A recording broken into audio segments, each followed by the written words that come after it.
A jarring new report from The Atlantic claims that the Trump campaign is discussing potential strategies to circumvent the results of the 2020 election, should Joe Biden defeat Donald Trump, by first alleging the existence of rampant fraud and then appointing electors in battleground states where Republicans maintain a legislative majority, whom Trump would ask to bypass the state's popular vote and instead to choose electors loyal to the GOP and the sitting president.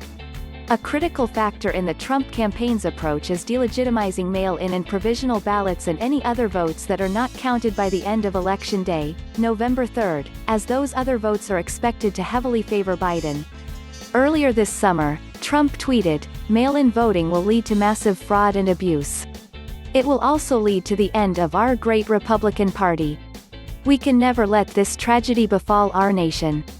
Later, in a Twitter post in July, Trump wrote, "With universal mail-in voting, 2020 will be the most inaccurate and fraudulent election in history. However, due to the coronavirus pandemic, 2020 will feature more voting by mail than any other election in history." Earlier this week, Senator Bernie Sanders, IVT, said he plans to spend the next 6 weeks urging the country to prepare for a nightmare scenario, in which Trump declares himself the winner of the election and refuses to leave the White House. Thus, Sanders recommends states tally mail-in ballots as quickly as possible, urging them to begin processing and counting ballots before Election Day.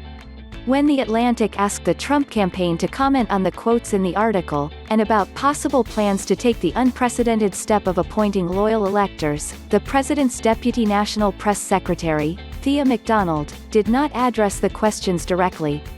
"It's outrageous that President Trump and his team are being villainized for upholding the rule of law and transparently fighting for a free and fair election," McDonald said in an email. "The mainstream media are giving the Democrats a free pass for their attempts to completely uproot the system and throw our election into chaos." When asked by Fox News' Chris Wallace earlier this summer if he would accept the election results, President Trump said, "I have to see. Look, I have to see. No, I'm not going to just say yes. I'm not going to say no, and I didn't last time, either."